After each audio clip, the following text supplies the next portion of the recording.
સમાચારમાં આગળ વાત કરીએ વડોદરાની તો વડોદરાથી એક મહત્વના સમાચાર સામે આવી રહ્યા છે. જ્યાં તમને જણાવી દઈએ વડોદરાથી એક મોટા સમાચાર સામે આવી રહ્યા છે. તો વડોદરાના પોઈચા ગામે ફાયરિંગની ઘટના સામે આવી છે. ફાર્મ હાઉસ પર બહેનને શોધવા ગયેલા ભાઈ ઉપર ફાયરિંગની ઘટના સામે આવી છે. છગનભાઈ કાનજીભાઈ પટેલે પોતાના ફાર્મ હાઉસ પર કર્યો હતો ગોળીબાર. જિલ્લા ભાજપ કિસાન મોરચાના ઉપપ્રમુખ છગન છે પટેલ ગુમ થયેલી યુવતીને શોધવા ગયેલા ગામ લોકોથી બોલાચાલી બાદ આ બનાવ બન્યો. પોઈચા ગામે આવેલા એક ફાર્મ હાઉસ પર ફાયરિંગની ગંભીર ઘટના સામે આવી છે. જેમાં ગુમ થયેલી યુવતીને શોધવા આવેલા ભાઈ અને અન્ય લોકો સાથે બોલાચાલી બાદ ગોળીબાર થયો હોવાનું સામે આવ્યું છે. આરોપ છે કે છગનભાઈ કાનજીભાઈ પટેલે પોતાના ફાર્મ હાઉસ પર પહેલા હવામાં એક રાઉન્ડ ફાયરિંગ કર્યું હતું. બાદમાં ઇકો કાર પર ગોળીબાર કરતા કારનો પાછળનો કાચ તૂટી ગયો હતો. આ બનાવમાં નિમેશભાઈ બારિયાને ડાબા ખભાના ભાગે ગોળી વાગતા તેમને સારવાર માટે હોસ્પિટલ ખસેડવામાં આવ્યા છે. મળતી માહિતી મુજબ છગન પટેલ જિલ્લા ભારતીય જનતા પાર્ટી કિસાન મોરચાના ઉપપ્રમુખ તરીકે કાર્યરત છે. આ ઘટના અંગે ભાદરવા પોલીસ સ્ટેશનમાં ફરિયાદ દાખલ કરવામાં આવી છે. પોલીસે આરોપીઓ સામે ખૂનની કોશિશ તથા આર્મ્સ એક્ટ સહિત ગંભીર કલમો હેઠળ ગુનો નોંધ્યો છે અને આગળની તપાસ હાથ ધરી છે.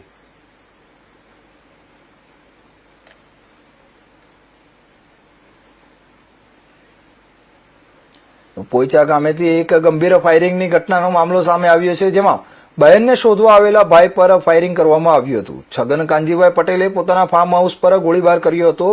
જિલ્લા ભાજપ કિસાન મોરચાના ઉપપ્રમુખ છે છગન પટેલ ગુમ થયેલી યુવતીને શોધવા ગયેલા લોકોની બોલાચાલી બાદ આ બનાવ બન્યો હતો. જેમાં પોઈચા ગામે આવેલા એક ફાર્મ હાઉસ પર ફાયરિંગની ગંભીર ઘટના સામે આવી હતી. જેમાં આ બનાવમાં નિમેશભાઈ બારિયાને ડાબા ખભાના ભાગે ગોળી વાગતા તેમને સારવાર માટે હોસ્પિટલ ખસેડવામાં આવ્યા છે. મળતી માહિતી મુજબ છગન પટેલ જિલ્લા ભારતીય જનતા પાર્ટી કિસાન મોરચાના ઉપપ્રમુખ તરીકે કાર્યરત છે. આ ઘટના અંગે ભાદરવા પોલીસ સ્ટેશનમાં ફરિયાદ દાખલ કરવામાં આવી છે અને પોલીસે આરોપી સામે ખૂનની કોશિશ તથા આર્મ્સ એક્ટ સહિત ગંભીર કલમો હેઠળ ગુનો નોંધ્યો છે.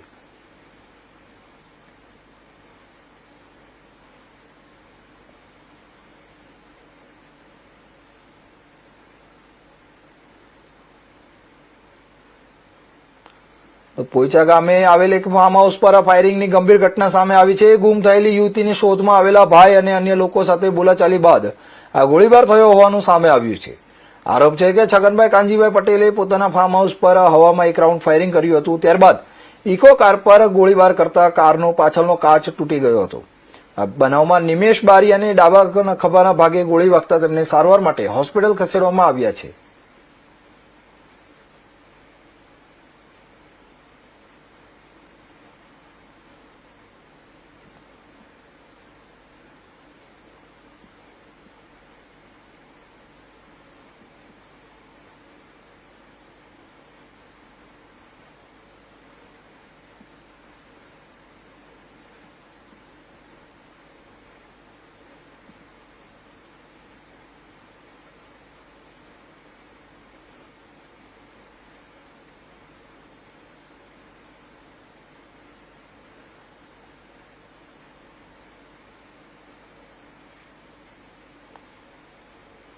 તો આ મામલે વધુ માહિતી માટે અમારા સંવાદદાતા હિમાંશુ જોશી અમારી સાથે જોડાઈ ગયા છે.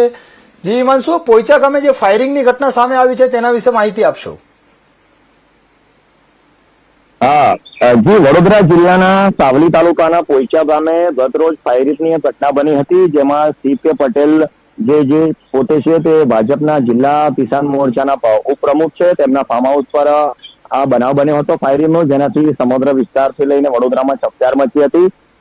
શરૂઆતમાં પ્રાથમિક માહિતી જે મળી હતી તેમાં તે સામે આવ્યું હતું કે 100 બચ્ચામાં આ ફાયરિંગ કરવામાં આવ્યું છે. પણ આમાં પ્રાપ્ત સૂત્રો પાસેથી મળતી માહિતી અને પોલીસ સૂત્રો પાસેથી મળતી માહિતી મુજબ ડભોઈની કોઈ યુવતીને ભગાડી જવાના મામલે જે સીકે પટેલના ફાર્મ હાઉસ પર જે કર્મચારી રહે છે તે કોઈ યુવતીને ભગાડી લાવ્યો હતો અને આ સંદર્ભની એમના પરિવારજનોને જાણ થતા તે લોકો યુવતીને શોધવા માટે આવ્યા હતા અને તે લઈને કોઈને કોઈ તકરાર થયો હતો અને આ અનુસંધાનમાં સીકે પટેલ દ્વારા 100 બચ્ચામાં 2 રાઉન્ડ ફાયરિંગ કરવામાં આવ્યું હતું. જેમાંથી એક રાઉન્ડ તેમને હવામાં ફાયરિંગ કર્યું હતું અને બીજું રાઉન્ડ જે લોકો ગાડી લઈને નાસવા જતા હતા ત્યારે ગાડીના પાછળના ભાગે પાછ ઉપર ફાયરિંગ કર્યું હતું ને તેની અંદર ગોળી જે નિમેશભાઈ બારિયા નામના જે વ્યક્તિ છે જે ડભોઈના રહેવાસી છે તેમને જમણા ખભા પર ગોળી વાગી હતી ને તેઓ હાલ સારવાર હેઠળ સયાજી એસએસજી હોસ્પિટલમાં સારવાર લઈ રહ્યા છે. અને આ સમગ્ર મામલે ભાદરવા પોલીસ સ્ટેશનમાં સીકે પટેલજી એટલે કે છગનભાઈ પટેલના સામે આર્મ્સ એક્ટ અને અપહરણની ખૂનના ગુનાની કોશિશ વિરુદ્ધમાં ફરિયાદ આજરોજ નોંધાવવામાં આવી છે. જી નિલેશ. જી આ છગન પટેલ પાસે આ હથિયાર રાખવા અંગેનું કોઈ લાયસન્સ છે કે કેમ? સોરી. છગન પટેલ પાસે આ હથિયાર રાખવા અંગેનું કોઈ લાયસન્સ કે કોઈ છે કે કેમ? હા, છગનભાઈ પોતે આર્મ્સ એક્ટનું લાયસન્સ ધરાવે છે, પણ આર્મ એક્ટના જે લાયસન્સ છે તેમાં તેમને પોતે પોલીસ સૂત્રો પાસેથી જે પ્રમાણે જાણવા મળ્યું છે તે પ્રમાણે તેમને 100 બચ્ચામાં ફાયરિંગ કર્યું હતું તેવું પોલીસ સૂત્રોના જે એફઆઈઆર નોંધાઈ છે તેના સૂત્રોમાં એવું જણાવવામાં આવ્યું છે. હવે પોલીસ આ વિષયમાં વધુ તપાસ કરી રહી છે અને આર્મ્સ એક્ટ હેઠળ પણ ગુનો નોંધવામાં આવ્યો છે, એટલે હવે વધુ માહિતી પોલીસ પાસેથી આવનારી જે એમની તપાસ છે તે પૂર્ણ થાય ત્યારે સામે આવી શકશે. જી નિલેશ. જી આ છગન પટેલ ભાજપ સાથે પણ સંકળાયેલા હોવાની માહિતી સામે આવી છે. શું છે સાચી હકીકત? હા જી, છગનભાઈ પટેલ જે એટલે સીપે પટેલ જે છે તે ભાજપના સારો એવો હોદ્દો ધરાવે છે. તે હાલમાં જિલ્લા કિસાન મોરચાના ઉપપ્રમુખ તરીકે કાર્યરત છે અને તે ખૂબ જ અગાઉ જો છગનભાઈ પટેલની એટલે સીપે પટેલની વાત કરવામાં આવે તો તે ઘણા વિવાદો સાથે પણ જોડાયેલા છે. જે પોઈચા ગામમાં તેમનું જે ફાર્મ હાઉસ આવેલું છે તેની આજુબાજુ પણ જે ફાર્મ હાઉસો છે તેમાં પણ કંઈક નાણાંની લેતી દેતી અને જમીનના સોદામાં પણ તેમનું નામ ઉછળેલું છે અને આ સંદર્ભમાં પણ વધુ ફરિયાદો કોઈ નોંધાય તેવું સૂત્રો પાસેથી માહિતી હાલ પ્રાપ્ત થઈ રહી છે. જી નિલેશ.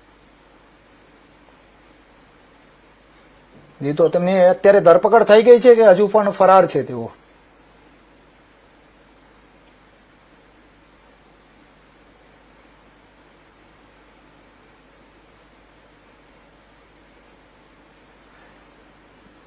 આરોપીઓની આ મામલે ધરપકડ થઈ ગઈ છે કે હજુ પણ ફરાર છે?